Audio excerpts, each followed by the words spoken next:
हम लोगों ने ये डिसाइड किया कल पहला क्वेश्चन पढ़ लेने और सॉल्व कर लेने के बाद कि हम लोग अब लिखने में टाइम वेस्ट नहीं करेंगे, है ना। आंसर डिस्कस कर लेंगे आंसर का, लेकिन रीडिंग आईसीआई का फुल करेंगे, उसमें एक लाइन भी छोड़ेंगे नहीं। हो जाएगा नहीं करेंगे। क्लास में ही हो गया है ऐसा करना है, क्योंकि वो हो जाएगा ना, फिर होता नहीं है। फिर आप लोग पढ़ते नहीं हो और एक आध क्वेश्चन आ जाता है एग्जाम में और वो साला 8-10 मार्क्स का आ जाता है तो प्रॉब्लम हो जाती है। So we should finish it here only. Okay, चलिए हम लोग अब क्वेश्चन नंबर 2 पढ़ेंगे।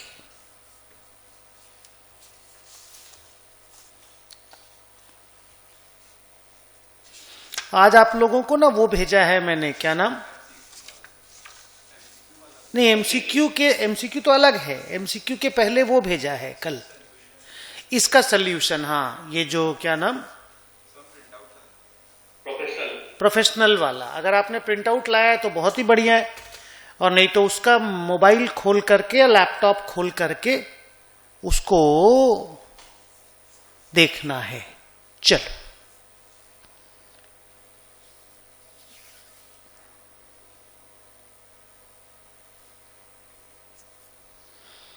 पढ़ो क्वेश्चन नंबर 2 को अच्छे से।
चलिए अब देखिए,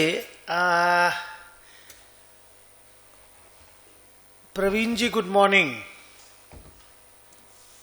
अब देखिए क्या लिखा है, पहले ना इसका अकाउंटिंग वाला एस्पेक्ट डिस्कस कर लेते हैं। हम लोग को अच्छे से मालूम है ये क्या चीज का बात हो रहा है। सो बस अभी स्टार्ट हुई है प्रवीण, अभी स्टार्ट भी नहीं हुई है। क्वेश्चन नंबर 2 पेज नंबर 220 मैंने पढ़ने बोला है। Question number 2 page number 220। तो अब क्या चीज के ऊपर बात हो रही है बता Vishwesh? That talking about decommissioning liability. याद है ये वाला वर्ड?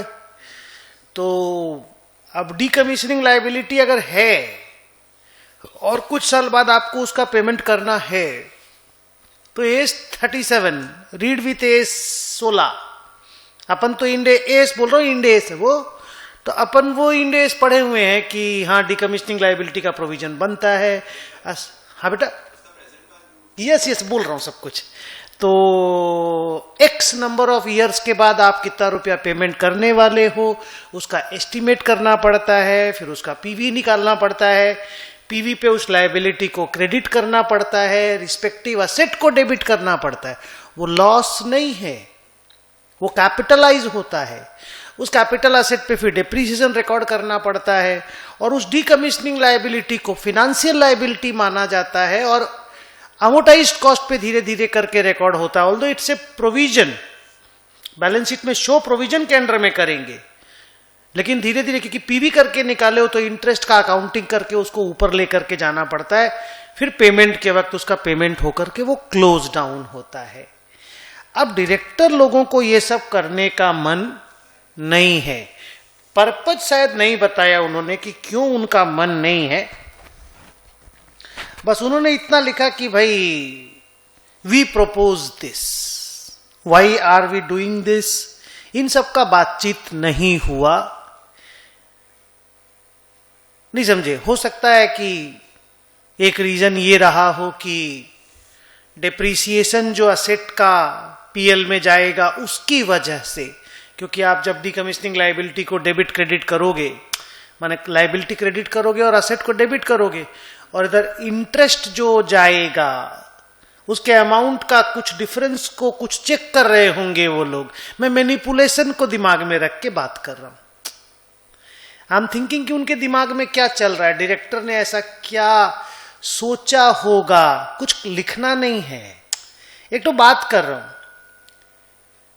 हो सकता है कि डेप्रीसिएशन जो उस असेट का पीएल में जाने वाला है और वो जो डीकमीशनिंग लायबिलिटी है उसकी वजह से जो इंटरेस्ट पीएनएल में जाने वाला है, क्योंकि एक तो असेट का डेप्रीसिएशन भी पीएल में जाएगा, एक लायबिलिटी का इंटरेस्ट भी पीएल में डेबिट होगा, तो हो सकता उनको उस चीज का अभी डर लग रहा हो। कि डर क्या मतलब, हो सकता है कहीं रिपोर्ट करने वाले हों और प्रॉफिट अच्छा दिखाने का मन हो। कैंसिल आउट कहां हो रहा है? डेप्रीसिएशन भी डेबिट हो रहा है। नहीं, बैलेंस शीट में वैल्यू वाइज अप्रोक्सीमेटली कैंसिल हो जाएगा। पीएनएल में तो प्रॉब्लम दोनों साइड से है ना, असेट का डेप्रीसिएशन भी डेबिट होगा और लायबिलिटी का इंटरेस्ट भी पीएनएल में डेबिट होगा। तो अपन ठीक है, अपन को तो डायरेक्टर का माइंड नहीं पता, लेकिन अपन सोच तो सकते ही है ना कि हाँ ये दोनों डेबिट होगा तो उनका प्रॉफिट इंपैक्टेड होगा। कोई ना कोई तो माल प्रैक्टिस दिमाग में चल ही रहा होगा, कोई ना कोई तो विंडो ड्रेसिंग चल ही रहा होगा। तो एक चार्टर्ड अकाउंटेंट इन प्रैक्टिस के बारे में बात कर रहा है कि क्या डायरेक्टर अनएथिकली बिहेव कर रहा है। प्रैक्टाइजिंग चार्टर्ड अकाउंटेंट के कोर्स ऑफ एक्शन की भी बात करो। अगर प्रैक्टाइजिंग चार्टर्ड अकाउंटेंट ये सारा प्रैक्टाइजिंग क्लॉज 5, 6, 7, 8 पलट के देखो copy book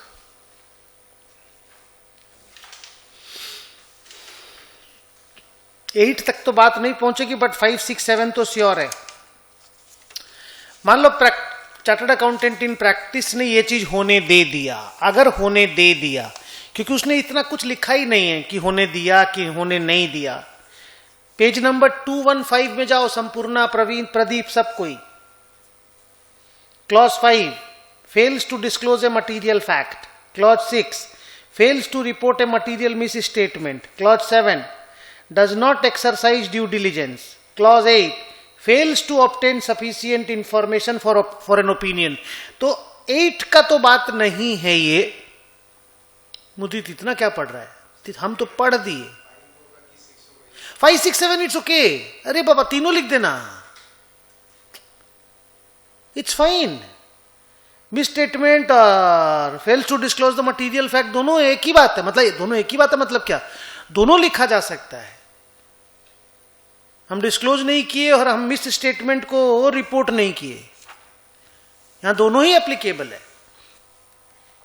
so what I am saying कि इतनी सारी बात जो हमने अभी डिस्कस किया, ये सारा बात उस आंसर शीट में होना चाहिए और पैरा 5, 6, 7 का रेफरेंस भी होना चाहिए, क्योंकि चार्टर्ड अकाउंटेंट इन प्रैक्टिस की जब बात उठेगी तो उसका वो क्लॉज 5, 6, 7, 8 और वो इन जॉब वाला उठेगा तो फंडामेंटल प्रिंसिपल्स वाला वो सब बात लिखना पड़ेगा।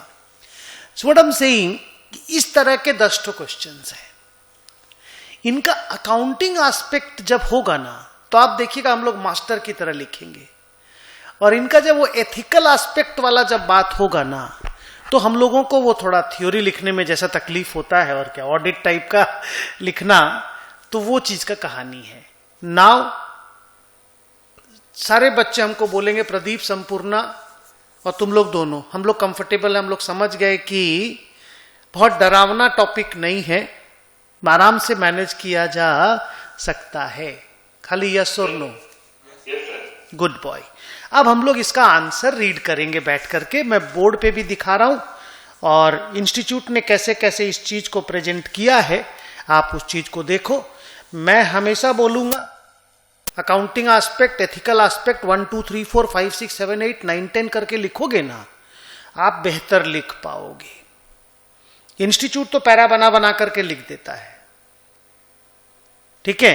तो इसी को प्रेजेंटेशन करना है। Let me read it for you.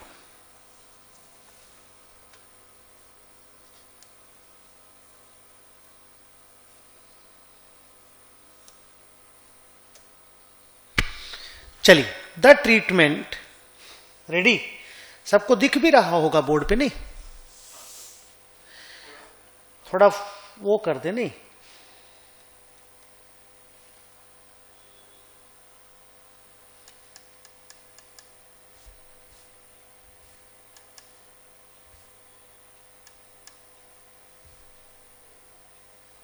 चलिए,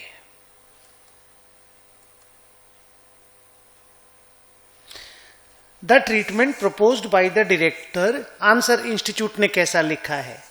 is in contravention of Ind AS 37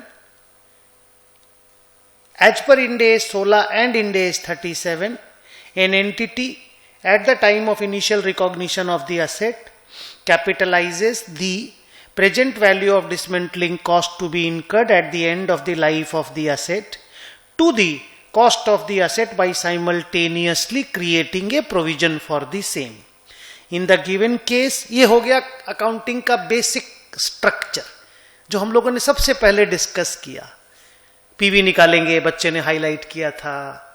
asset में जोड़ा जाता है, मैंने हाईलाइट किया था। प्रोविजन नाम से क्रेडिट किया जाएगा, साथ में जर्नल एंट्री भी चिपका देना और अच्छा आपका आंसर का प्रेजेंटेशन हो जाएगा। Full stop. ये एस क्या बोला, कंपनी ने क्या किया, एरर किस तरह से हुआ इंड एस के एप्लीकेशन में, ठीक है? उन सारी बात को पहले अकाउंटिंग वाइज आप हाईलाइट करोगे, फिर एथिकल वाइज बाद में। लिखता है, it appears to be a deliberate intention to contravene Ind AS 16 and Ind AS 37 and it is not an unintentional mistake. मैं अलग से डिस्कस कर रहा था कि भी क्या उनके दिमाग में चल रहा होगा।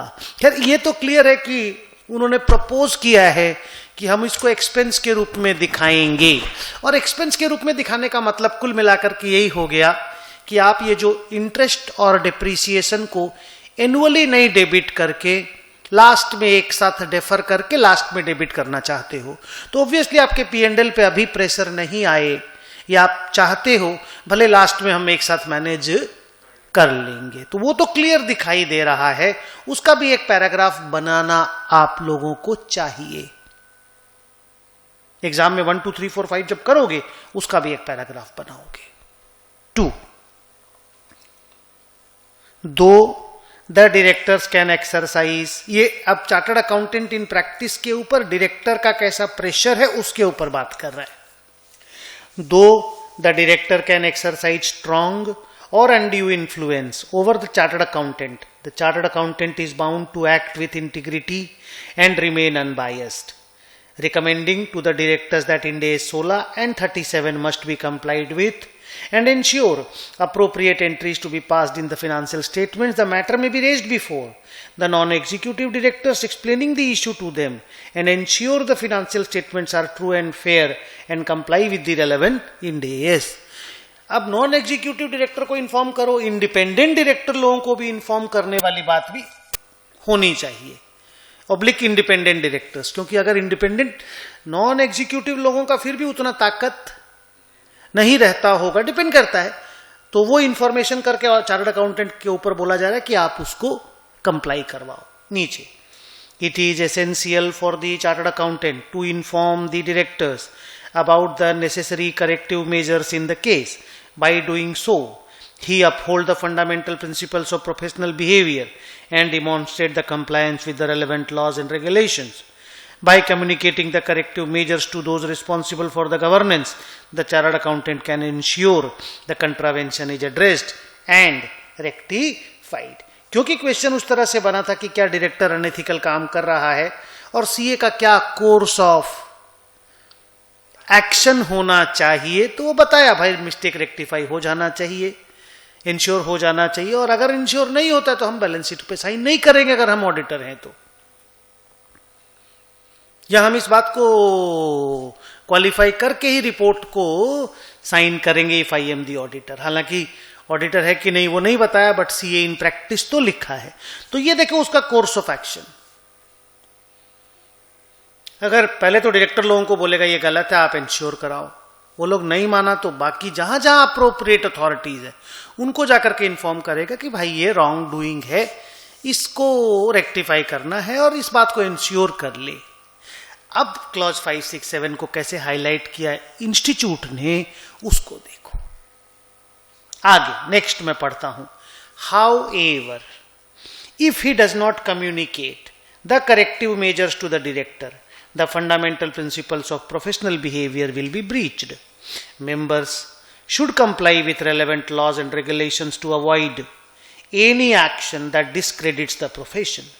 By knowingly allowing the directors not to apply the requirement of Ind AS, CA is not acting diligently in accordance with the applicable guidelines and would not demonstrate professional competence and due care. In such a situation, he will be subject to professional misconduct under clause 5, 6 and 7.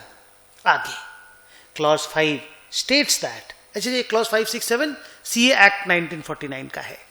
clause 5 states that chartered accountant is guilty of misconduct when he fails to disclose a material fact known to him which is not disclosed in the financial statement but disclosure was necessary. In making such financial statement where he is concerned with the financial statement in a professional capacity, मैंने नहीं पढ़ा, पढ़ दिया but मेरा काम वहीं खत्म हो गया था। Clause 6 states that a CA is guilty of professional misconduct when he fails to report a material misstatement known to him to appear in the financial statement with which he is concerned with the professional capacity. Clause 7 states that a CA is guilty of professional misconduct when he does not exercise due diligence or is grossly negligent in the conduct of his professional duties. सुंदर तरीके से answer को highlight किया गया। First में accounting, third part में मैं इसने 3 पार्ट बनाया, सेकंड पार्ट में कोर्स ऑफ एक्शन। क्योंकि इस क्वेश्चन में उन्होंने लिखा था कि एक सीए का कोर्स ऑफ एक्शन क्या होना चाहिए। ऑब्वियसली जब उसको जानकारी मिलती है तो उसको क्या करना चाहिए, तो उसका भी पैराग्राफ आप बना दें कि भाई उसको पूरा एक्शन लेना चाहिए कि करेक्टिव मेजर्स हो जाए, इंड एस कंप्लाई हो जाए, बैलेंस शीट में असेट रिकॉर्ड और लायबिलिटी रिकॉर्ड हो जाए, P&L में इतना लिखा नहीं, हम लोग 2 लाइन और ऐड करेंगे, P&L में इंटरेस्ट और डेप्रीसिएशन भी रिकॉर्ड हो जाए, तो अकॉर्डिंगली फाइनेंशियल स्टेटमेंट पूरा इंड एस के हिसाब से बन जाए। तो उन्होंने ये कोर्स ऑफ एक्शन के लिए देखो ये 2 पैराग्राफ यहां पे दिखाया कि भाई डायरेक्टर लोगों को इन्फॉर्म करो जो लोग रेक्टिफिकेशन करा सकें, क्योंकि डायरेक्टर लोग ही तो ये चाहते हैं, डायरेक्टर लोग ही तो ये चाहता था कि हमको गलत प्रेजेंटेशन किया जाए। तो बाकी जो डायरेक्टर लोग, संपूर्ण वेट, तो बाकी जो डायरेक्टर लोग इसमें इन्वॉल्व नहीं है, नॉन एग्जीक्यूटिव हो या इंडिपेंडेंट हो, उस तक बात पहुंचाया जाए। डायरेक्टर लोगों को ही बोला जाए जो लोग गलती कर रहे हैं कि सर ऐसा क्यों है, अपन लोग ये राइट ट्रीटमेंट है, आप बोल रहे हैं जजमेंट लिया जा सकता है, ऐसे केसेस में जजमेंट लेने का स्कोप नहीं है। जजमेंट आप अमाउंट एस्टिमेट करने में लेंगे, लेकिन ये तो स्ट्रिक्ट रूल है जिसको आपको फॉलो करना है। उनको एडवाइस करने का भी एक पैराग्राफ आराम से डाला जा सकता है। अब संपूर्णा ने बोला सर इन्होंने अकाउंटिंग के लिए सिर्फ एक छोटा सा पैराग्राफ लिखा है, क्या वो सफिशिएंट होगा? आंसर इज हम लोग 2-3 ऐड करेंगे ना अपनी तरफ से, हम लोग इंटरेस्ट डेप्रिसिएशन का बात भी उसमें ऐड करेंगे। लेकिन उन्होंने जो जो बात बोला उसको तो हम लोग कम नहीं लिखेंगे। तो इसको हम लोग 3 पार्ट में, accounting aspect, course of action, ethical aspect,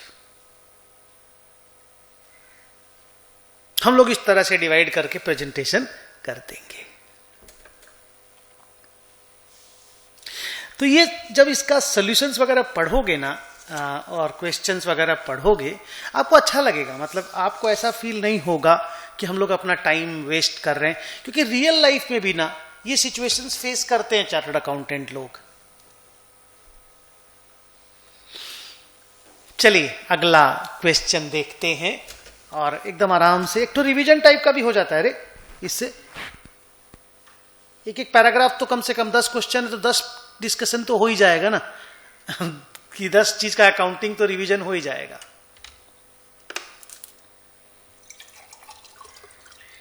sir ethical aspect में कौन सा पॉइंट लिखना है, एक बार रिपीट कर सकते हैं? बोले तो क्लॉज 5, 6, 7 में तो प्रोफेशनल मिसकंडक्ट का केस आ जाएगा ना, because he CA in practice. तो क्लॉज 5, 6, 7 तो लिखना ही है। बाकी आप प्रोफेशनल बिहेवियर और वो क्या नाम, वो सब का भी हाईलाइट कर सकते हो, बिकॉज वो सीए इन प्रैक्टिस और नॉर्मल सीए जो विदाउट प्रैक्टिस है, दोनों के ऊपर एप्लीकेबल होता है।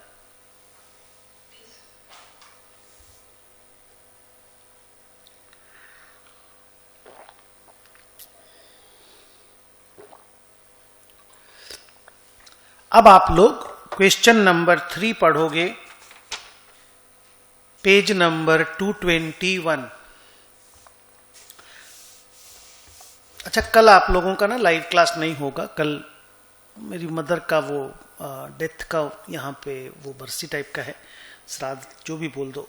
कुछ श्राद्ध चालू हो रहे हैं क्या अभी, कुछ या कुछ होगा, पता नहीं क्या है। 1 साल वो डेट वाइज डेथ का वो आ गया है, तो कोई वो पूजा वूजा घर में है, तो कल हम लोग क्लास नहीं लेंगे। आप लोगों को जब भी क्लास नहीं होती, अब आप लोग कंसोलिडेशन स्टार्ट करके खत्म करो, और जो भी बाकी एएस में इन डेज में लाइव क्लास में नहीं पढ़ाऊंगा उनको कंप्लीट करो। क्वेश्चन नंबर 3 देखोगे, पेज नंबर 221।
कैसा क्वेश्चन बनाया है।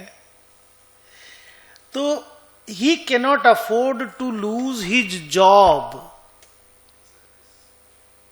हाँ नहीं, वो ठीक है, ही इज इन सर्विस, मैं वो नहीं बोल रहा हूं। आप इससे पिघलना नहीं है, आप समझ रहे हो बात को। आप माने इंस्टीट्यूट इन सब चीजों में एकदम स्ट्रांग हो करके अपने रेगुलेशंस को फॉलो करवाना चाहता है।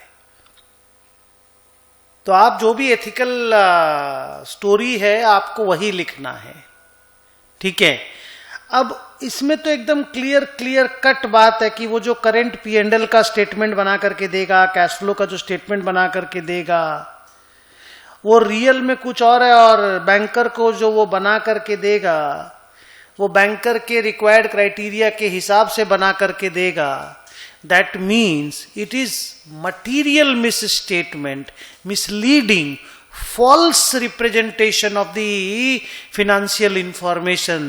हर तरह की प्रॉब्लम है इसमें। तो माने तो डेलिबरेट अटेम्प्ट है टू ऐसा चीज को ऐसा जगह पे इन्फॉर्म करना जहां से आपको कॉन्ट्रैक्चुअल या तो कॉन्ट्रैक्चुअल या वो बेनिफिट मिल जाए।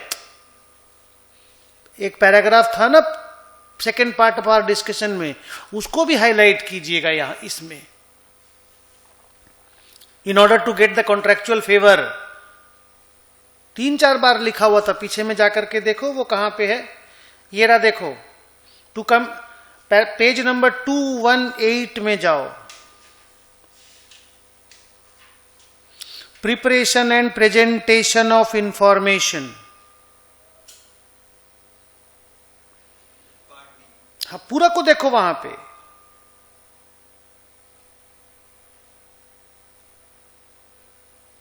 पढ़ रहे हो? उस चीज को सीरियसली हाईलाइट करना है आपको। 218 पैराग्राफ 2 में जाओ बच्चों, उसको देखो। कोई भी स्टेटमेंट आप बनाएं, in accordance with the relevant reporting framework होना चाहिए। 2 का ए, 2 का बी। मैनर ऐसा नहीं होना चाहिए कि लोगों को मिसलीड करे कि आपको कॉन्ट्रैक्चुअल और रेगुलेटरी आउटकम मिले जो आपके फेवर का हो। आप इनअप्रोप्रिएट प्रेजेंटेशन ना करें, फैक्ट्स को एक्यूरेटली और कंप्लीटली प्रेजेंट करें। ऐसे प्रेजेंट करें कि पूरा नेचर ऑफ बिजनेस और ट्रांजैक्शन जो है का उसका ट्रू नेचर सामने आए। कुछ भी ओमिट ना करें जिसके कारण वो इंफॉर्मेशन मिसलीडिंग हो जाए और आपके कॉन्ट्रैक्चुअल और रेगुलेटरी आउटकम को इन्फ्लुएंस करे। इस बात को जरूर हाईलाइट कीजिएगा, इस पैराग्राफ को, क्योंकि यही करने जा रहे हैं हम लोग। नहीं, आइए, इंस्टीट्यूट ने बहुत ही बड़ा आंसर लिखा है, आइए डिस्कस करते हैं। इसमें अकाउंटिंग का कोई एस्पेक्ट नहीं है। इसमें प्रेशर की बात करिएगा, कॉन्फ्लिक्ट ऑफ इंटरेस्ट की बात कीजिएगा। डायरेक्टर लोगों को लोन चाहिए उसकी बात कीजिएगा। लोन मिलेगा तो कंपनी बेहतर पोजीशन में जाएगी, इसकी बात कीजिएगा। उसके लिए थोड़ा सा झूठ बोलना पड़े तो बोल देना है क्या, उसको ना में आंसर कीजिएगा। क्योंकि आफ्टर ऑल डायरेक्टर कर तो कंपनी की बेनिफिट के लिए ही रहा है। ये झूठ, मैं ये नहीं बोलता ये अच्छा झूठ है, लेकिन ये झूठ बोला जो जा रहा है ऑब्वियसली मिसस्टेटमेंट है। बैंकर को अल्टीमेटली नुकसान होगा अगर कंपनी ठीक से सरवाइव नहीं किया तो। यही तो बैड लोन और एनपीए बनता है फ्यूचर में। लेकिन ये जो कॉन्फ्लिक्ट है उसको हाईलाइट कीजिएगा, कि उन्होंने क्वेश्चन में कॉन्फ्लिक्ट वर्ड यूज किया। अगर आपने देखा है कि नहीं पता नहीं, मैंने कॉन्फ्लिक्ट वर्ड देखा था कहीं पे। कहां है फर्स्ट लाइन में? कौन? हाँ, रिक्वायर्ड में। मैं बोला फर्स्ट लाइन पढ़ा नहीं, थर्ड पॉइंट में है। ये तो आंसर शीट है।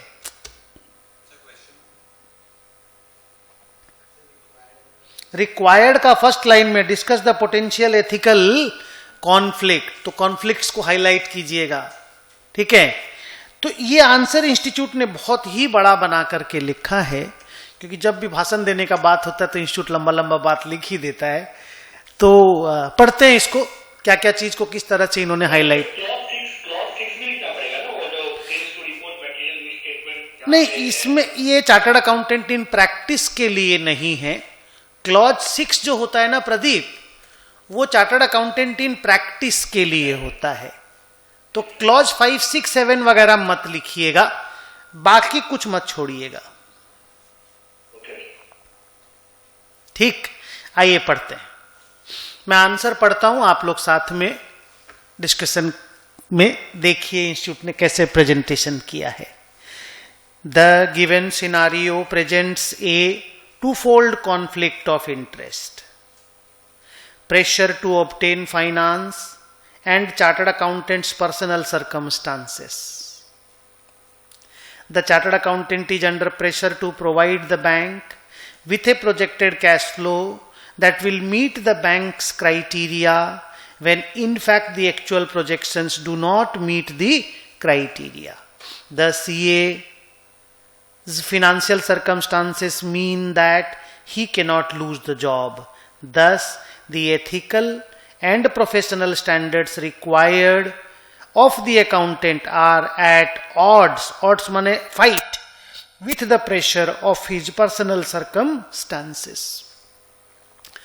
प्रोफेशनली आपको जो करना चाहिए और पर्सनली आपकी जो जरूरत है वो एक दूसरा से ऑड पे है, यानी फाइट पे है. ये कॉन्फ्लिक्ट ऑफ इंटरेस्ट है. B, Anupam, the directors, second line, duty of the shareholder, duty to the shareholders, employees and bank. दूध वाला नहीं. The directors have a duty to act in the best interest of the company, shareholders and employees, and a duty to present fairly any information to the bank may rely on. The injection of capital to modernize the plant and equipment appears to be for the capacity expansion, which will lead to greater profits. Thus, being in the interest of the shareholders and the employees. However, if such finance is obtained based on misleading information, it could actually be detrimental to the going concern status of the company. क्योंकि एक बार जब पता चल जाता है ना कि ये घाला मेली हुआ है, उसके बाद कंपनी का शेयर होल्डर मार्केट में, शेयर मार्केट में जो पिटाई हो जाता है कि मत पूछो. कल जो मर्जर कैंसिल हुआ जी और सोनी का, मर्जर कैंसिल हुआ तो प्राइस ठीक ठाक रिकवर हो जाता, नहीं तो भी ठीक है 20% 15% फॉल होता. लेकिन जो एक्स्ट्रा 12-13% 15% फॉल हुआ, उसका रीजन था कि पहले सेबी ने ये बोला था कि 200 करोड़ रुपया गोयनका फैमिली ने, पुनीत गोयनका और उसका जो बाप का नाम उस दिन में ले रहा था, अरे राज्यसभा का मेंबर भी है भाई वो, अब तो हट गया होगा, सुभाष चंद्र, हाँ, तो वही चालू किया था कंपनी. तो वो 1000 करोड़ रुपया का है बोलता है, वो 1000 करोड़ रुपया का है. पब्लिक कंपनियों को प्रोमोटर हिंदुस्तान में कभी ये समझ ही नहीं पाया कि ये पब्लिक कंपनी है. उनको हमेशा लगता है मेरी कंपनी है, मुझे पैसों की जरूरत थी तो मैंने शेयर होल्डर को शेयर बेचा, अब शेयर मार्केट में शेयर का फेट डिसाइडेड होगा, अंदर में तो कंपनी आज भी मेरी है. बोलने दो ना, हिंदुस्तान में प्रोमोटर लोगों को ये क्यों इस तरह का टेम्परामेंट है, साला हम आज तक नहीं समझ पाए. इसीलिए कॉर्पोरेट गवर्नेंस की 12 बजी हुई रहती है हिंदुस्तान में. इसीलिए इन्वेस्टर लोग, जो बड़े इन्वेस्टर लोग रहते हैं, वो लोग क्वेश्चन मार्क खड़ा करते कि आपके यहां पे सही कोर्स ऑफ एक्शन नहीं है.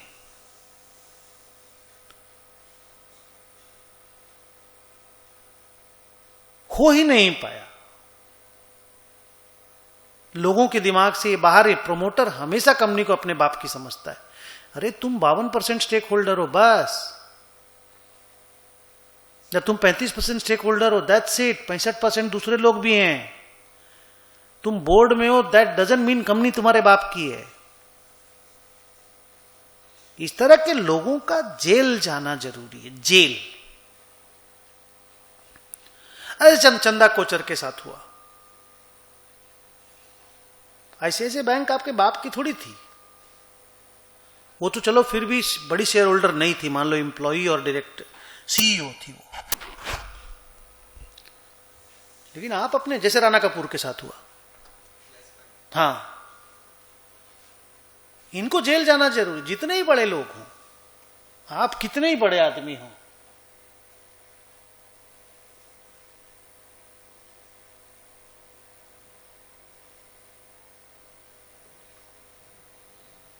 जब तक ये सब नहीं होगा ना, तब तक ट्रस्ट का हमेशा डेफिसिट रहेगा लोगों के मन में. Although SEBI is working good, but still lots of good work is needed. तो यहां जो बात उठी ना कि will be detrimental to the going concern status, वो इसीलिए उठाया कि बाद में कभी फ्रॉड का पता चले. बिकॉज फ्रॉड को मार्केट में बहुत ही बुरी नजर से देखा जाता है, बहुत ज्यादा बुरी नजर से देखा जाता है। सीधा स्टॉक प्राइस 90% कोलैप्स करता है इन द शॉर्ट रन। मैं लॉन्ग रन नहीं बोल रहा हूं, इन द शॉर्ट रन बहुत मुश्किल होता है उसके बाद। और आज पुनीत गोयनका के बाप का क्या लगेगा, साले के पास 4% स्टेक है, सारा प्लेज करके बर्बाद कर दिया अपनी कंपनी को। क्या खरीदा उसके बाद यही नहीं मालूम। प्लेज करके लोन लिया, लोन लेके कुछ तो खरीदा होगा, शेयर होल्डर की 12 बज गई। जिस कंपनी के शेयर का दाम आज के दिन 1200, 1500, 2000 होना चाहिए था, वो 200, 300, कल तो 150 रुपए में मार्केट में बिक रहा है। तो आपका बैड कंडक्ट है ना, पर शेयर होल्डर भुगत रहा है ना।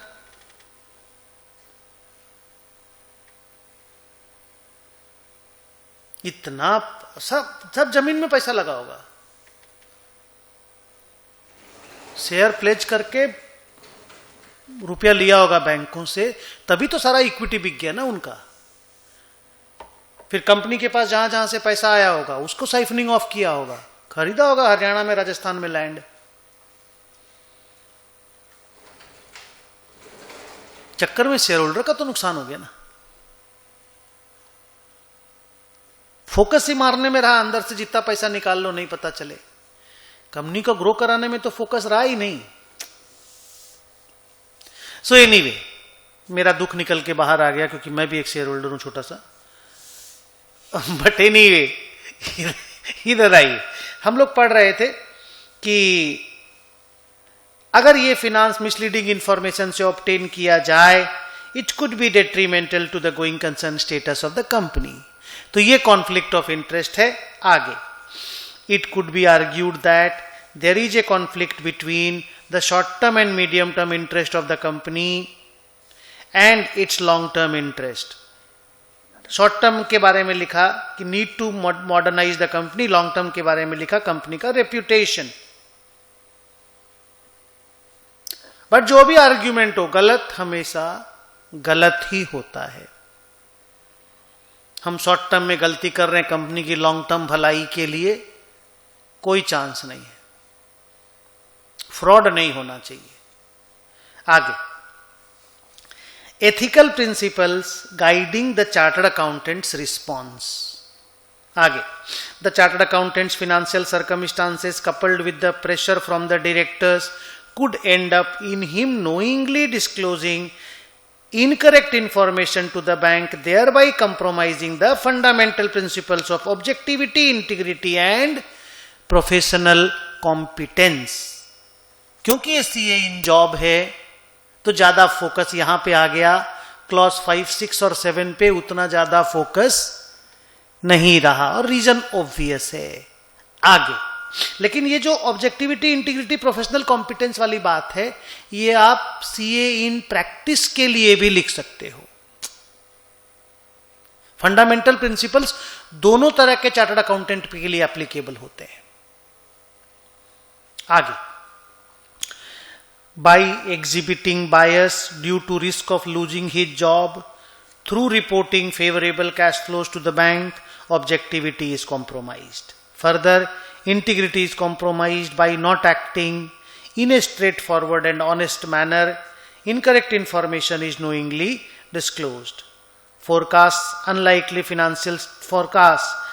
financial statements, do not specify that they have been prepared in accordance with Ind AS. अच्छा, वो इंड एस में का बात नहीं हो रहा है। However the principle of professional competence requires the accountant to prepare the cash flow projections to the best of his professional judgement, which would not be the case if the projection showed a more positive position than what is actually anticipated। इसको 3 paragraph बना करके लिखना, जैसा मैंने लिखाया था। Integrity का एक पैराग्राफ, ऑब्जेक्टिविटी का एक पैराग्राफ, प्रोफेशनल कॉम्पिटेंस का एक पैराग्राफ। हेलो, तो राइटिंग में क्या हो ना, दिखेगा टीचर को कि हाँ आपने तीनों चीज को हाईलाइट किया। और इसको लिखने के पहले तीनों पैराग्राफ को फंडामेंटल प्रिंसिपल्स का एक छोटा सा सेंटेंस लिख दीजिएगा। अब आइए appropriate action. The CA faces an immediate ethical dilemma and must apply his moral and ethical judgment. As a professional, he is responsible for presenting truth and not to indulge in creative accounting owing to pressure. Thus, the CA should put the interest of the company and the professional ethics first and insist the report to the bank be an honest reflection of company's current financial position. Being an advisor to the directors, the accountant should not allow any undue influence. नहीं, कुछ line छोड़ दिया मैं. Being an advisor to the directors, he must prevent deliberate misrepresentations to the bank, no matter what the consequences to him are personally. The accountant should not allow any undue influence from the directors to override his professional judgment or integrity. This is in the long-term interest of the company and its survival. तो कुल मिलाकर के इस पूरे paragraph में यही लिखने की कोशिश है कि उसको ऐसा होने नहीं देना चाहिए. डायरेक्टर अपने पर्सनल कैपेसिटी पे साइन करें तो करें, हम इस पेपर पे साइन नहीं करेंगे. अभी देखिए ना, वो जो हेमंत सोरेन का जो केस चल रहा है, उसमें उसका जो चार्टर्ड अकाउंटेंट है और जो आईएएस है ईरा सिंघल, क्या सिंघल नाम है, ईरा सिंघल नहीं, कोई सिंघल है, पूजा सिंघल या कोई, उसके अगेंस्ट में भी केस चल रहा है, वो भी शायद जेल में बच्ची, हेमंत सोरेन वाला. क्या किया इन्होंने, आर्मी की जमीन है उसको पर्सनलाइज करके बेच दिया.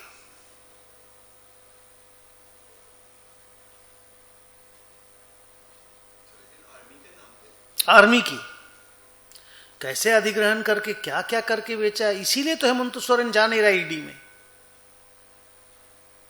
जिस दिन जाएगा उसी दिन अरेस्टेड हो जाएगा. हेमंत सोरेन ये झारखंड का, हमारे घर के तो बगल में ना, झारखंड बिहार को टूट के जो अलग हुआ ना, वो वाला स्टेट. हम लोग का तो पड़ोसी है तुम लोग का, बंगाल उड़ीसा का. झारखंड मुक्ति मोर्चा, जेएमएम.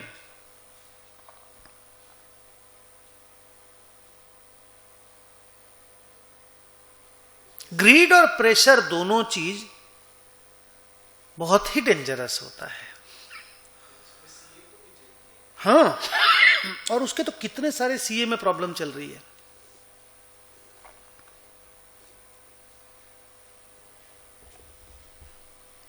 करोगे क्या? अरविंद केजरीवाल भी तो नहीं जा रहा है ना सर, ईडी का नोटिस आ रहा है. हाँ, अरविंद केजरीवाल को तो बात उठने से मेरे मन में इतना इतना गाली निकलता है कि हम बातें नहीं उठाना चाहते. यहाँ तेजस्वी यादव भी नहीं जाता है, लालू यादव भी नहीं जाता है.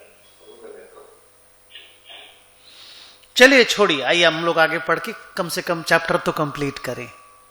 Next, it is suggested that the chartered accountant should communicate to the directors to submit the projected statement of cash flows to the bank which reflects the current position of the company. Very easy line to say, very difficult line to apply or comply. Knowingly providing incorrect information is considered as professional misconduct. To prevent such misconduct, ACA should not provide incorrect projected cash flows to the bank and color the financial position of the entity. By adhering to the ethical principles, the CA will maintain his professional integrity and contribute to the trust and reliability placed in the work expected from him. However, अगर वो ऐसा गलती करता है तब जो action लगेगा, पीछे पलट के पढ़िएगा उसको. हाँ, however, if he submits the incorrect projected statement of cash flows, he would be subject to professional misconduct under clause 1 of part 2 of second schedule of the Chartered Accountant Act. जाइए पलटिए.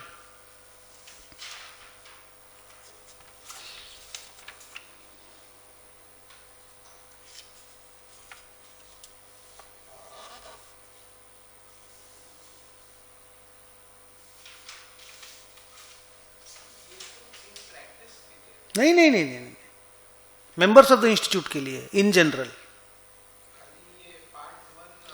Part 1 of the second schedule जो है ना, वो खाली members in practice के लिए है। आप पार्ट 2 देखो ना, वहां साफ लिखा हुआ, देखो तो सही, प्रोफेशनल कंडक्ट, नीचे वाला पढ़ने बोल रहा हूं।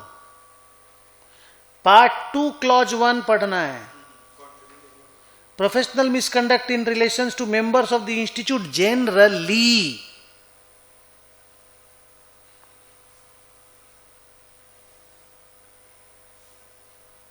ये हर किसी के लिए एप्लीकेबल है। इंस्टीट्यूट का गाइडलाइन फॉलो नहीं करना, कंट्रावेनिंग टू द लॉ है, सिंपल लाइन है। Contravenes any of the provisions of this act और the regulations made thereunder और any guidelines issued by the council.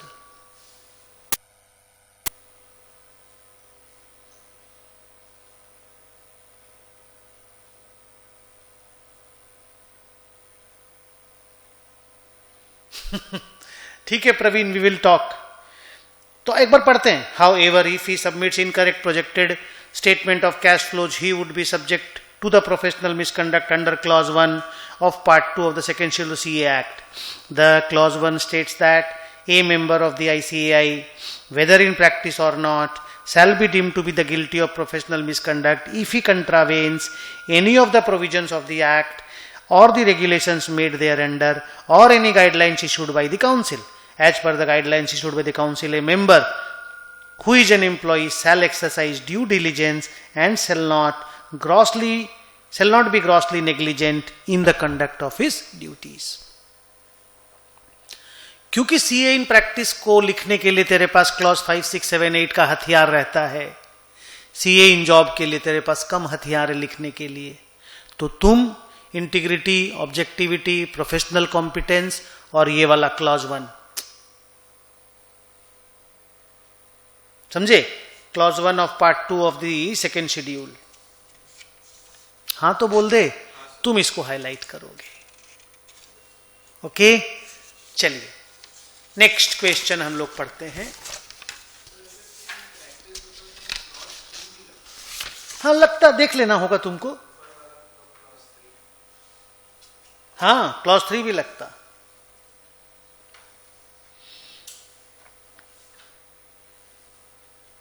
एकदम एकदम आप बहुत राइट हैं। चलिए अगला क्वेश्चन पढ़ते हैं।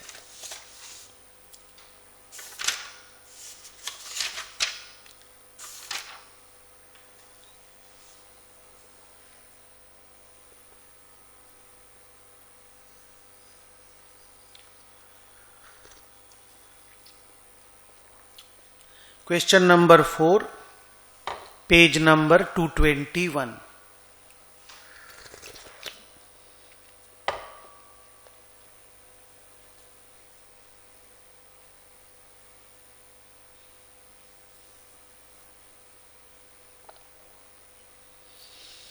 कोवेनेंट्स मतलब कंडीशंस। हाँ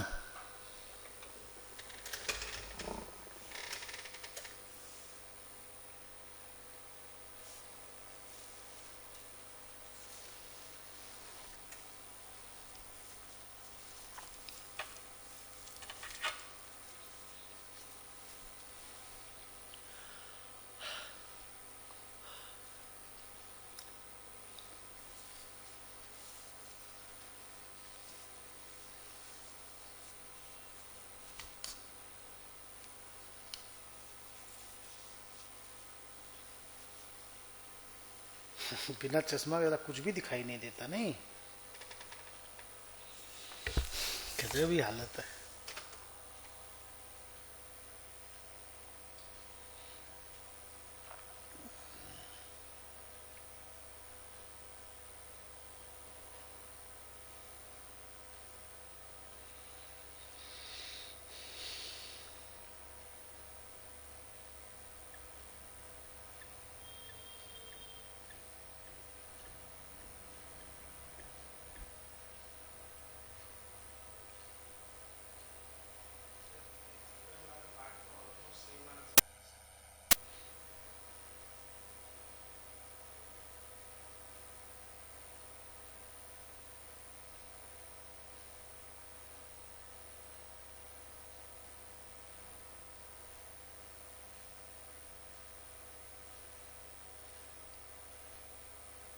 गुड।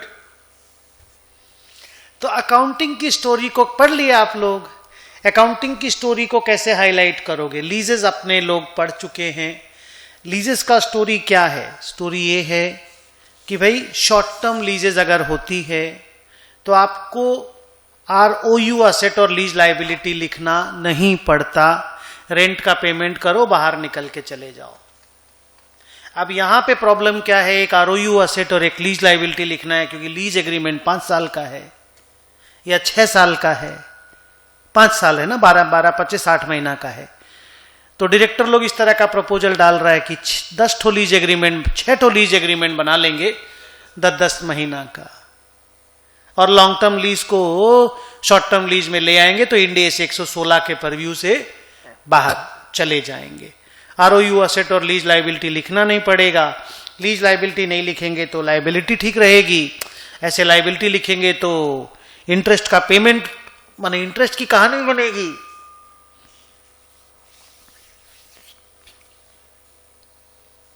जैसे वो कहानी बनेगी तो बहुत सारे रेशियोज बिगड़ेंगे। Current ratio, quick ratio, debt आ जाएगा बैलेंस शीट में, because that is a liability. Debt आते ही डेट सर्विस कवरेज रेशियो की कहानियां होने लग जाएंगी। पुराना वाला बैंकर परेशान हो जाएगा, वो बोलेगा भाई साहब मेरा तो पेमेंट ही कर दो तुम। नहीं समझे? इस चीज को हाईलाइट करके अकाउंटिंग एस्पेक्ट लिखना है। एथिकल में, क्योंकि वो चार्टर्ड अकाउंटेंट इन जॉब है और वो CFO भी है, तो प्रेशर के बारे में, प्रोफेशनल बिहेवियर के बारे में, इंटीग्रिटी ऑब्जेक्टिविटी के बारे में, है ना, वो जैसे हाईलाइट करना है उस तरह से आप हाईलाइट कर दीजिएगा। आइए आंसर डिस्कस करते हैं। और क्लॉज 1 पार्ट 2, हाँ क्लॉज 1 जरूर लिखिएगा। जो अभी अभी लिख के गए क्लॉज 1 पार्ट 2 जरूर लिखिएगा। वो रेफरेंस बहुत इंपॉर्टेंट है CA इन जॉब के लिए। हाँ, आइए पढ़ते हैं आंसर को। हम लोग डिस्कस कर लिए, अब प्रेजेंटेशन देखना चाहते हैं। Stakeholders make informed and accurate decisions based on the information presented in the financial statements, and as such, ensuring the financial statements are reliable and of utmost importance. The directors of Sunshine Limited are ethically responsible to produce the financial statements that comply with Ind AS and are transparent and free from the material error. Lenders often attach conditions to the terms of the agreement in order to protect their interest in an entity. They would also be of crucial importance to potential debt and equity investors when addressing the risks and returns from any future investment in the entity. ये second part में लिखना, हम लोग second part में लिखेंगे ये वाला बात। फर्स्ट पार्ट में हम लोग अकाउंटिंग एक्सप्लेन करेंगे, जो सेकेंड पार्ट में इन्होंने लिख रखा है। हम लोग इस पैराग्राफ को 1 बनाएंगे, इस पैराग्राफ को 2 बनाएंगे, नंबरिंग में। आगे, the proposed action by the company is a deliberate attempt to circumvent the terms of the conditions. The legal form would require the treatment as a series of short-term lease, which would be recorded in the profit and loss without any ROU asset and lease liability being recognized as required by Ind AS 16. This would be a form of off-balance sheet finance and would not report the true asset and obligation of the Sunshine Limited. As a result of this proposed action, the liquidity ratios would be adversely misinterpreted. Further, the operating profit margins would also be adversely affected, as the expenses associated with the leases are likely to be higher than the depreciation charge if a leased asset was recognized. Hence, the proposal may actually be detrimental to the operating profit को। Profit भी maintain करने बोला है क्या bank को? Bank बोला है क्या? डेट सर्विस कवरेज रेशियो और प्रॉफिट मार्जिन भी बोला है क्या?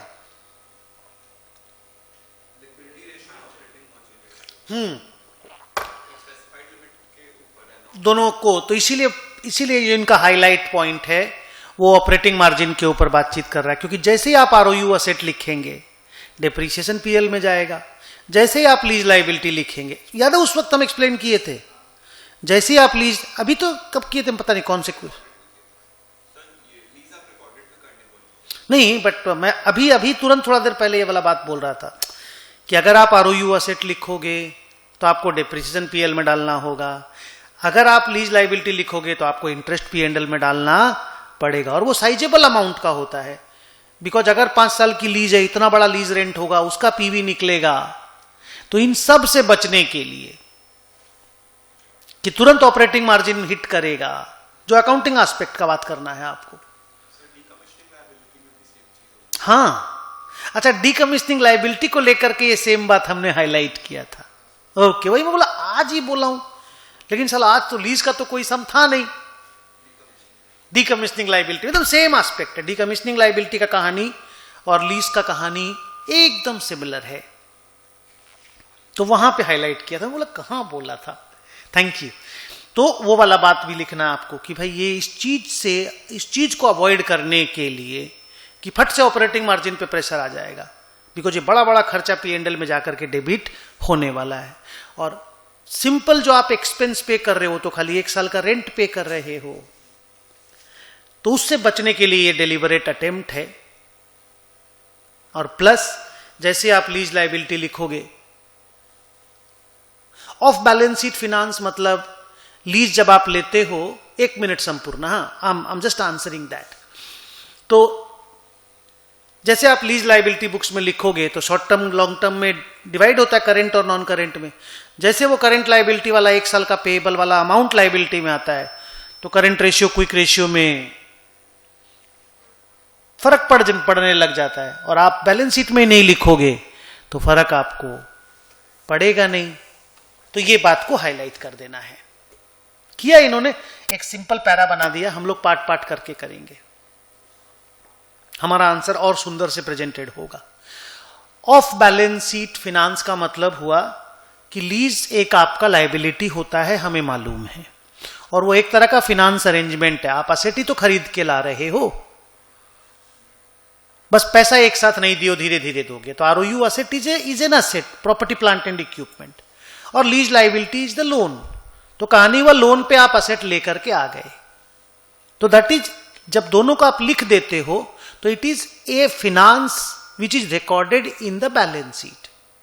डायरेक्टर इस चीज को ऑफ बैलेंस शीट कर देना चाहता है कि हम बैलेंस शीट में ही लेकर के नहीं जाएंगे। 5 साल की लीज को 6-10 महीना का लीज बना करके। ओके संपूर्ण,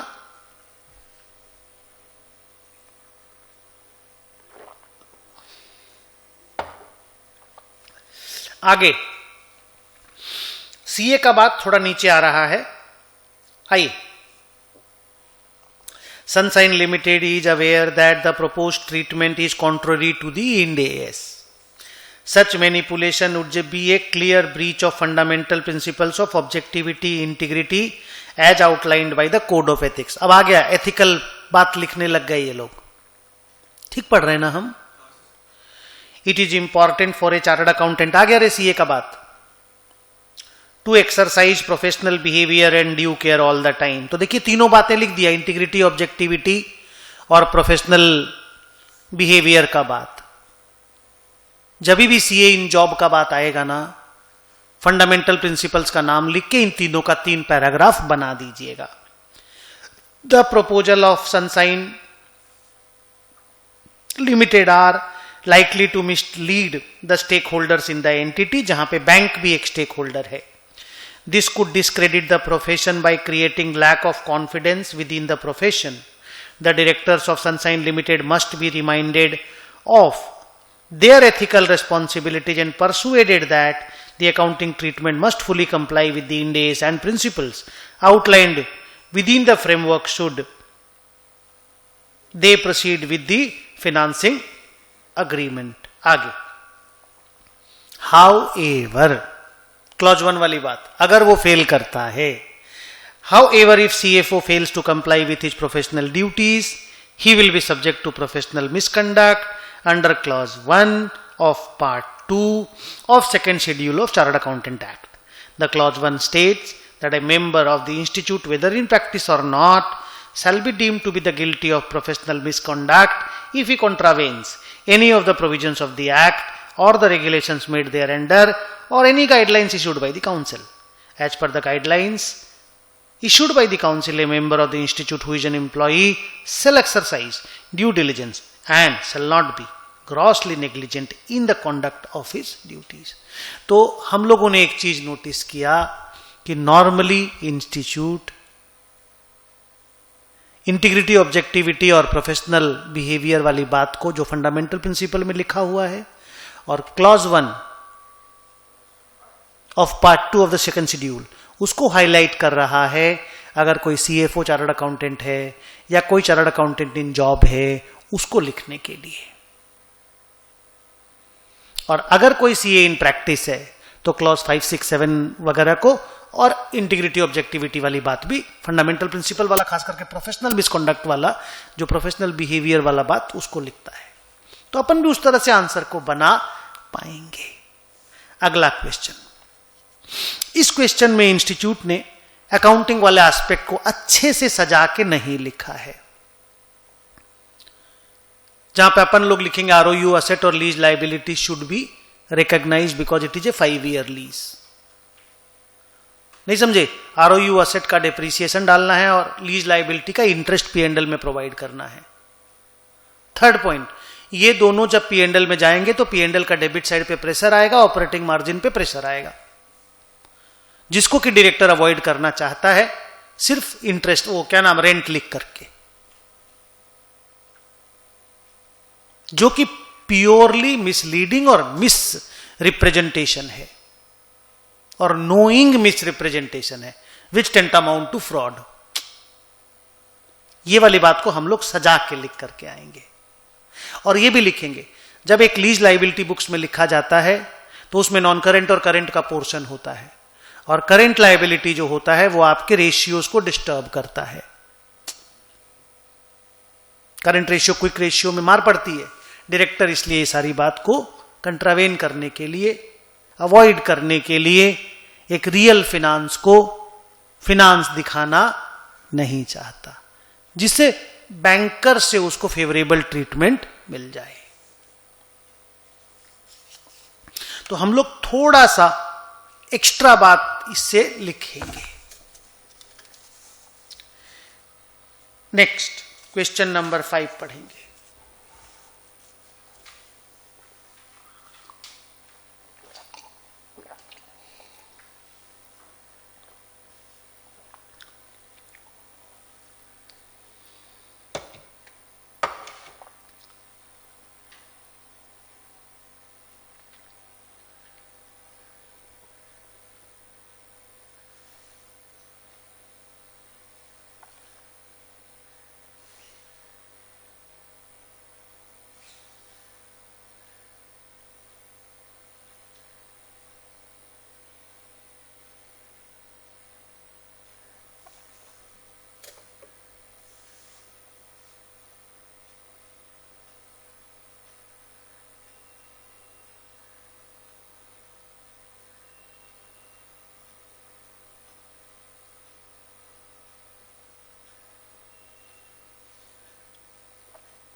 नहीं, इनडायरेक्टली आपको देखने से फील हो रहा है कि यहाँ पे जो चार्टर्ड अकाउंटेंट है, अब वो प्रैक्टिस का है कि क्या नाम है, ऑडिटर है या क्या है, वो नहीं पता चल रहा है। तो अपन प्रैक्टिस वाला बात या ऑडिटर वाला बात फील करके आंसर लिख सकते हैं। थोड़ा और क्लियर होना चाहिए था, खाली चार्टर्ड अकाउंटेंट का नाम एक ही जगह पे आया। The chartered accountant has shown such increase in the pension entitlement under the head employee benefits. वो एक ही बार सीए वर्ड लिखा वहां पे, तो डायरेक्टर लोगों ने अपना उसको changes in the accounting policy डलवा करके ओसीआई में डालना चाहता है। वो तो हद ही कर दिया डायरेक्टर लोग यहां पे। तो पढ़े कि नहीं क्या करना चाहता है?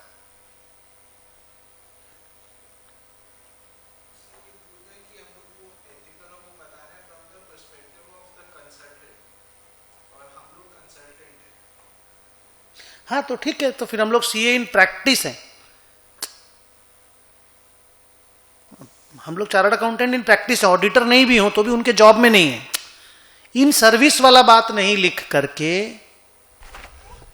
इन प्रैक्टिस वाली बात को हाईलाइट करना। अगर नीचे लिख दिया है कि हम लोग कंसल्टेंट हैं, माने हम लोग ऑडिटर टाइप के हो गए रे बाबा, भले अपॉइंटेड ऑडिटर नहीं भी हूं।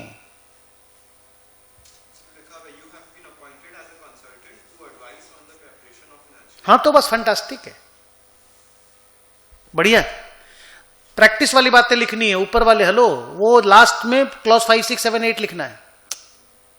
अब सुनिए, पहले तो मैं अकाउंटिंग एस्पेक्ट को डिस्कस करता हूं जो हम लोगों का फोर्टे है। पेंशन स्कीम रिवाइज हुआ, 12% से 18.5% के पेंशन को देने की बात हुई। उसके कारण जो भी एडिशनल कॉस्ट इंक्रीज होगा, जो भी होगा, वो इंप्लॉई बेनिफिट के अंदर जाएगा।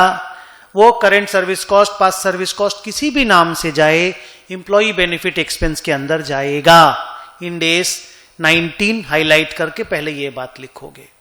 2, इंप्लॉई बेनिफिट एक्सपेंस P&L के पार्ट में आता है, अदर कॉम्प्रिहेंसिव इनकम में नहीं आता है। 3, अदर कॉम्प्रिहेंसिव इनकम में इंप्लॉई बेनिफिट के रिगार्ड का सिर्फ एक आइटम आता है, that is actuarial gains and losses, जिसको रीमेजरमेंट गेन्स एंड लॉसेस बोला जाता है। यहां पे ये जो एक्सपेंस जिसकी बात हो रही है, ये इंप्लॉई बेनिफिट एक्सपेंस है, रीमेजरमेंट गेन्स एंड लॉसेस नहीं है, तो इसको P&L में होना चाहिए। 5वां बात, 1, 2, 3, 4 करके 4 बात हो गई। 5वां बात, changes in the accounting policy को हाईलाइट करना है। कि changes in the accounting policy हम लोग तभी करेंगे जब कोई अकाउंटिंग स्टैंडर्ड हमको चेंज करने के लिए बोले, या मुझे लगे कि मेरा पुराना प्रेजेंटेशन रॉन्ग हो रहा है, या वो मटीरियली वो इंफॉर्मेशन नहीं दिखा पा रहा है जो हमको दिखाना चाहिए। यहां पे तो क्लियर कट दिखाया जा रहा है कि आप एक लॉस को, एक्सपेंस को P&L में नहीं डाल के OCI में डालना चाहते हैं, जिससे आपका ऑपरेटिंग मार्जिन बढ़ जाए और आप लोगों को ज्यादा बोनस डायरेक्टर लोगों को मिल जाए।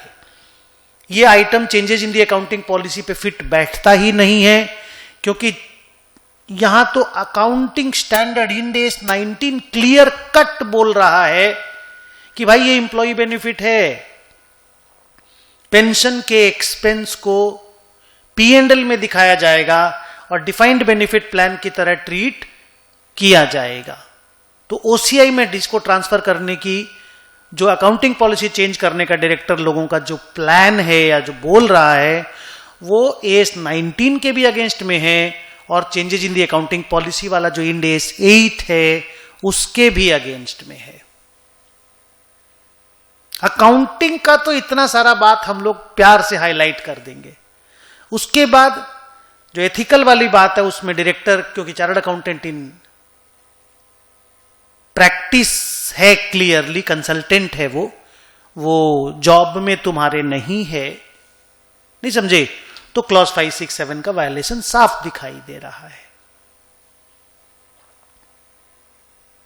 ओके, लेकिन जब पहला वाला पार्ट लिखोगे, AS 19 का इंड AS 19 का सारा बात, अकाउंटिंग पॉलिसी चेंजेस वाला सारा बात, OCI में नहीं दिखा सकते, P&L में दिखाना पड़ेगा, वो वाला बात पूरा अच्छे से हाईलाइट होना चाहिए। मेरी नजर में तो मेरा तो 8-9 पैराग्राफ बन गया, 1 2 3 4 करके, छोटा छोटा। ठीक है, चलो पढ़ते हैं। और डायरेक्टर का मैनिपुलेशन करने का मोटिव क्या है वो भी लिखना है। शायद बोनस वोनस का बात हुआ था ना कुछ उन लोग का, उनको इंसेंटिव मिलने वाला है ना ऑपरेटिंग मार्जिन के बेसिस पे, और ऑपरेटिंग मार्जिन तो ऊपर वाले पीएल में आता है, नीचे वाला तो ओसीआई है। Second part of the P&L को तो ऑपरेटिंग मार्जिन लेते नहीं है ना, तो वो वाला बात भी लिख देना है। डन, आइए डिस्कशन करते हैं, क्योंकि हम लोग तो देखिए इंस्टीट्यूट का वर्ड बाय वर्ड तो लिख नहीं पाएंगे इस तरह का ज्ञान का क्वेश्चन में। तो प्रैक्टिकल क्वेश्चन रहता है हम लोग लिख देते हैं, सम सॉल्व होता है कर देते हैं। डन, चलिए पढ़ते हैं। इसको पढ़ के फिर एक तो ब्रेक लेंगे। Ind AS 8 accounting policy changes, estimates and errors only permit a change in the accounting policy if the change is required by an Ind AS or results the financial statements providing reliable and more relevant information about the effects of the transactions, other events or conditions of the entity's financial position, financial performance or cash flows. कब हम accounting policy change कर सकते हैं उसके बारे में लिखा। A retrospective adjustment is required unless the change arises from the new accounting policy with transitional arrangement, ये जरूरत नहीं लिखने का। It is permissible to depart from the requirement of Ind AS but only in the extremely rare circumstances where compliance would be so misleading that it would be conflicting with overall objective of the financial statements. Practically, this override is rarely, if ever, invoked.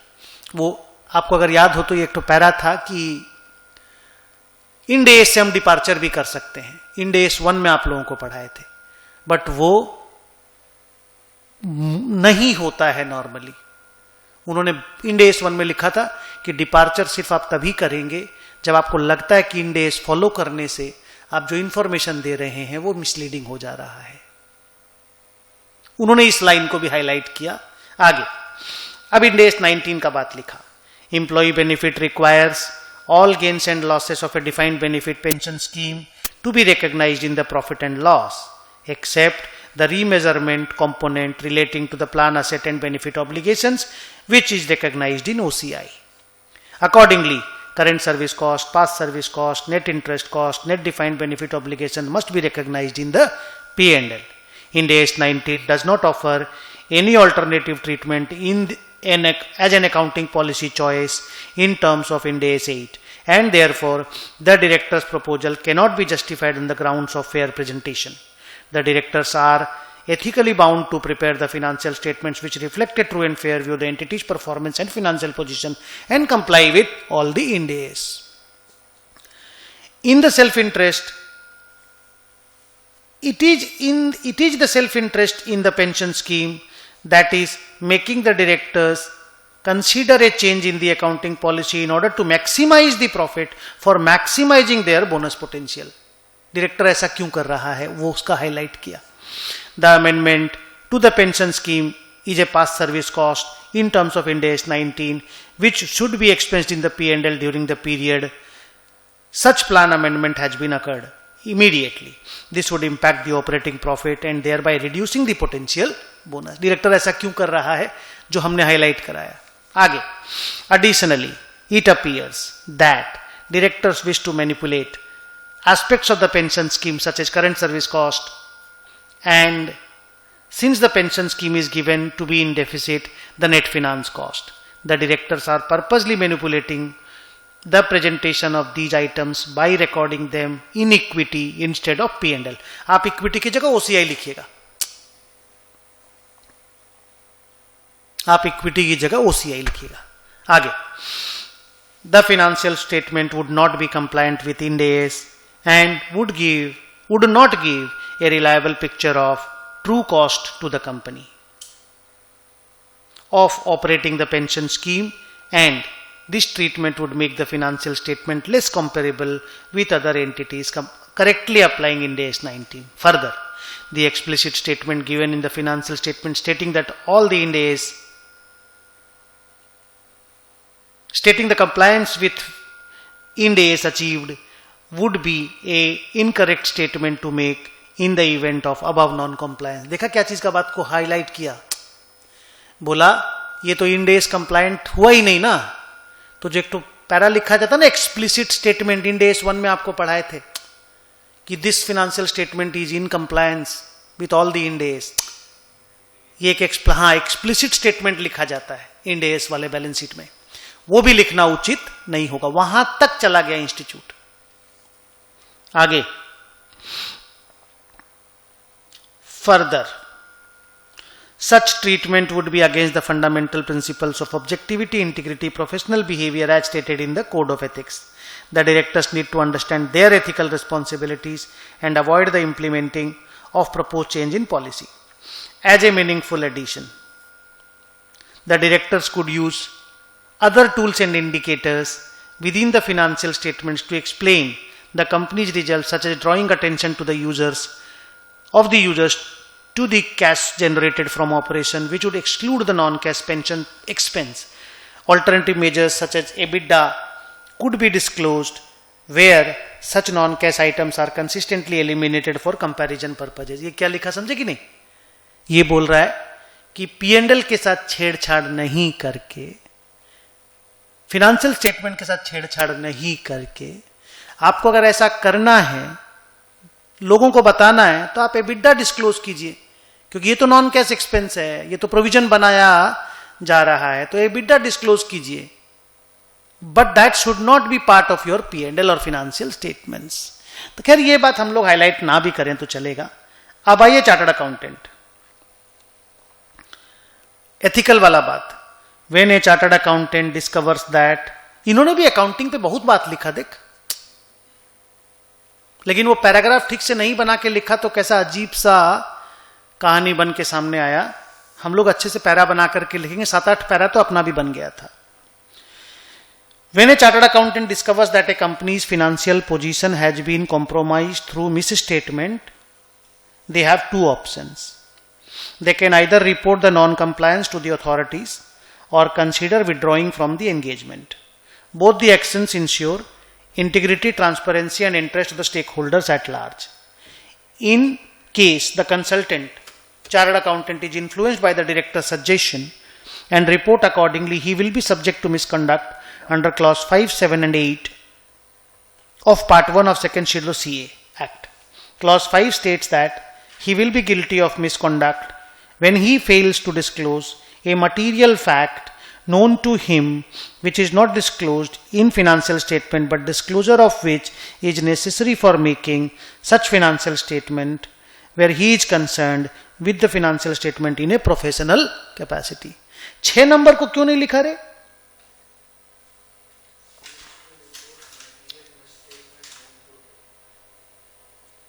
अच्छा, miss statement अभी तक हुआ नहीं, लेकिन ये भी लिखना, 6 भी लिखने का लायक है, क्योंकि मिस स्टेटमेंट ही तो है। अगर करके ऐसा कर देता है,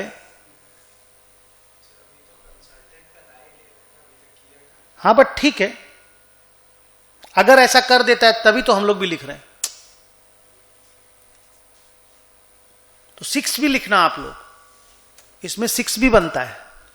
7, he will be guilty of professional misconduct when he does not exercise due diligence or is grossly negligent in the conduct of his professional duties. And last, clause 8, where he is guilty of professional misconduct when he fails to obtain sufficient information which is necessary for expression of his opinion on its exceptions are sufficiently material to negate the expression of an opinion. कुल मिलाकर के 5, 6, 7 तो बनता है।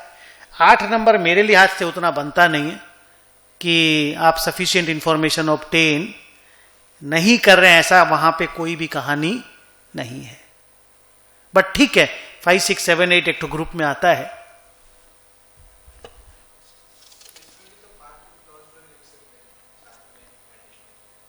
हाँ लिख सकते, वैसे 5, 6, 7, 8 लिख देने के बाद बनता, मतलब लिखने में कोई प्रॉब्लम नहीं है। यही इतना बड़ा मिसकॉन्डक्ट माना जाता है तो कि उसका सच में जरूरत नहीं है। और इंस्टीट्यूट ने भी एक स्टैंड लेके रखा है कि 5, 6, 7, 8 अगर आप लिख रहे हो तो उधर का कोई जरूरत नहीं है। चलिए एक छोटा सा ब्रेक लेते हैं 5 मिनट का। अच्छा, एक आध क्वेश्चन अगर हम लोग आज कंप्लीट नहीं कर पाएंगे तो आप खुद घर में उसको पढ़ लोगे। जितना हम लोग आज कंप्लीट कर लेंगे कर लेंगे। अभी कितना हो गया हम लोगों का? 5 हो गया। चलो 5 मिनट का छोटा सा ब्रेक लेते हैं, जस्ट 5 मिनट्स। आते हैं।